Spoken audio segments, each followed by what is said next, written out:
여기는 인천공항입니다. 저희 중국 직원들 생일 때문에 작은 선물을 하나씩 사주려고 면세점에서 구매하였습니다.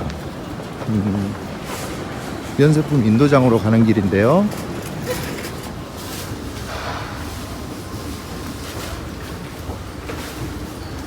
이곳이 인천공항 제1터미널 면세품 인도장인데요. 사람들이 확실히 많이 줄었네요. 그전에는 여기에 정말 발 딛고 갈 수가 없을 만큼 많은 사람들이 여기서 제품을 포장을 뜯고 다시 캐리어에 부피를 작게 해서 다시 담고 그렇게 했었습니다. 중국에서 2009년 1월 1일부로 전자상거래법이 만들어집니다. 그래서 이렇게 따이공해서 판매되는 물품을 중국 사람들한테 직구로 이렇게 구매할 수 있게 하는 법이 만들어진 것이죠. 그래서 앞으로는 중국 시장에 한국 제품을 직구하는 고객들이 상당히 많을 것입니다. 자세한 이야기는 라운지 가서 하도록 하겠습니다. 제가 출장이 많아서 유일하게 쉴 수 있는 공간이 라운지인데요. 일단 먼저 자리를 잡도록 하겠습니다. 이쪽으로, 이쪽은 좀 그렇고, 일단 라운지에 자리를 잡았습니다. 동방항공 라운지에서 혼밥을 하려고 왔습니다. 일반적으로 라운지는 이 신라면은 다 있는데요.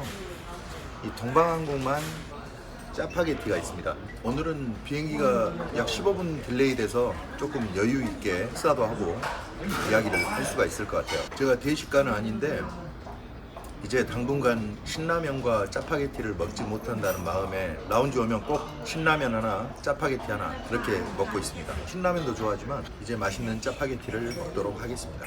중국 사람들도 짜파게티 이거 엄청 좋아합니다. 한국에서 라운지는 스카이허브 라운지나 칼 라운지를 주로 가는데요. 이곳 동방항공 VIP 라운지로 오면 한중 무역에 대한 정보를 많이 얻을 수 있습니다. 아까 제가 면세품 인도장에 가서 보여드렸던 것처럼 이곳 라운지도 중국인 고객들이 많이 없어요. 무슨 말이냐면 그만큼 따이공하는 인원들이 줄었다는 것입니다. 하지만 한국 제품을 선호하는 중국인은 분명히 있습니다. 그 중국인들을 타겟으로 한국 제품을 판매할 수 있는 룸을 여러분들 아십니까? 과거에는 따이공들이 배를 이용했고 비행기를 이용해서 제품을 가져가서 중국 소비자들에게 한국 제품을 팔았습니다. 이제는 중국 소비자들이 한국 제품들 직구라는 걸 합니다. 그리고 중국 정부에서는 따이공들이 가져가서 판매하는 물품에 대해서 세금을 부여할 수가 없습니다. 그러다 보니 자국 내 소비층이 한국 제품을 사용하는 것을 인정할 수밖에 없는 것이고, 다만 세금은 정확하게 부과를 하자라고 해서 2019년 1월 1일부로 중국의 전자상거래법이 만들어집니다. 그 전자상거래법은 우리나라 해외 직구하고 똑같습니다. 그래서 앞으로는 따이공들을 통한 그런 무역보다는 중국의 소비층 개개인이 한국의 전자상거래를 통한 해외 직구로 그렇게 제품을 산다는 것입니다. 짜파게티 다 퍼지네요. 저기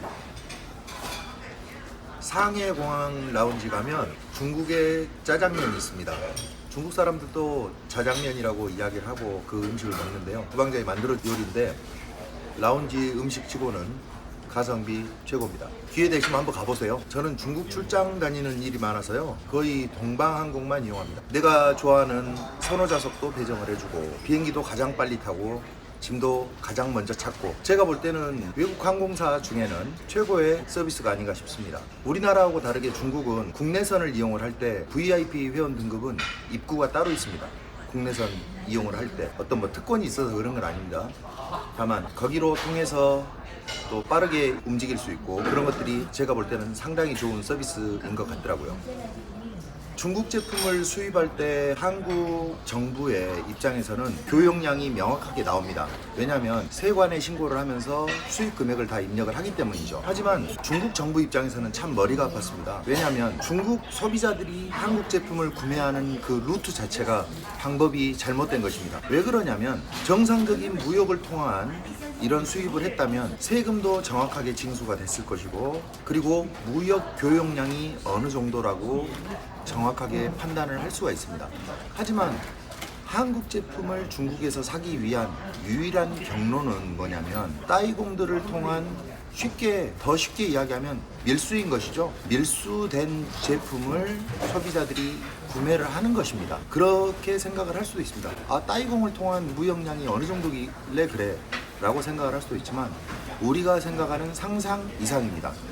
따이공을 통해서 어마어마하게 많은 그런 물량들이 교육이 이루어지고 있고요. 우리가 사드 이후에도 명동 그리고 면세점 등을 쥐었다 폈다 할 정도의 그런 물량의 바이어는 누구냐면 따이공들이었습니다. 하지만 제가 아까 말씀드린 것처럼 2019년 1월 1일부터 중국 정부는 전자상거래법이란 걸 만듭니다. 그리고 2019년 3월 25일까지 유예 기간을 뒀습니다. 기존에 해왔으니까 그때까지는 따이공 하는 걸 봐줄게 우리가. 하지만 그 이후에는 하면 안 돼 라고 이야기를 합니다. 그렇다면 여러분들 잘 생각해 보세요. 중국에서 중국 소비자들에게 한국 제품에 대한 선호나 인지도나 그런 리즈는 계속적으로 있을 것입니다. 판매되는 루트만 바뀌는 것이에요. 어떻게 해요? 전자상거래로 직구로 바뀌는 것입니다. 그 플랫폼을 저희 알리피드가 알려드리도록 하겠습니다. 그 플랫폼 준비하셔야 됩니다. 중국 제품을 한국에 판매하는 그런 플랫폼도 이미 하고 있고 어느 정도 포화 상태입니다. 한국 제품을 중국에 판매하는 그 플랫폼은 이제 시작입니다.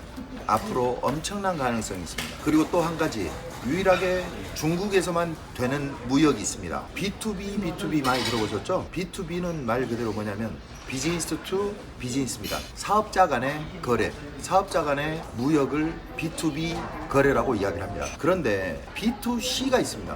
B2C는 뭐냐면 비즈니스 투 커스터머, 사업자와 고객과 거래를 하는 걸 우리가 B2C라고 이야기를 합니다. 그러면 우리 고객들이 지금 현재 중국, 미국, 일본 직구를 하고 있는데 그건 과연 무엇일까요? 개인 소비자가 누구한테? 사업자한테 하는 겁니다. 그러면 이걸 B2C라고 이야기를 합니다. 이해되시겠죠? 개인 소비자가 사업자하고 거래하는 것을 B2C라고 이야기를 합니다. 그런데 B2B2C란 비즈니스 투 커스터머입니다. 중국 입장에서 수입을 할 때 중국 세관을 통관을 안 시킵니다.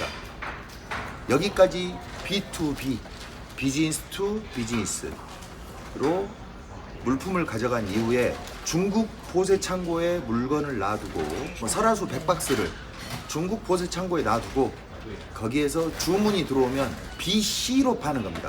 통관을 하지 않은 상태에서 주문이 들어오면 중국에 있는 보세 창고에서 투 커스터머로 판매를 하는 것이죠. 우리나라는 수입업자가 통관을 한 이후에 판매를 해야 되는 거고 중국은 B2, B2C가 가능한 나라입니다. 자, 결국 무슨 말이냐? 중국까지 해운 운송비는 최대한 세이브를 하면서 중국에서 판매될 때는 최대한 2C 고객들에게 빠르게 배송할 수 있는 중국 보세 창고에 물건을 미리 갖다 놓습니다. 처음부터 갖다 놓을 수는 없겠죠. 왜냐하면 리스크가 있으니까. 처음에는 한국에서 발송을 합니다. 그 이후에 이 물품이 어느 정도 나간다라는 확신이 있으면 중국 보세 창고에 물건을 갖다 놓습니다. 거기에서 2C, 투 커스터머로 배송을 하는 겁니다. 얼마나 효율적입니까? 하지만 이렇게 할 수 있는 사업자는 중국 정부에서 지정을 합니다. 아무나 해주면 다 그렇게 하게요? 아무나 그렇게 해주지 않습니다. 여러분들이 긍정적이고 효율적인 온라인 창업 마케팅을 할지 제가 하나하나 알려드리도록 하겠습니다. 틈나는 대로 이렇게 간략하게 좀 설명을 좀 드리도록 하고요. 저도 뭐 안경 끼고 있었는지 몰랐습니다. 제가 안경 벗고 인사드리겠습니다. 이제 비행 시간이 거의 다 돼서요.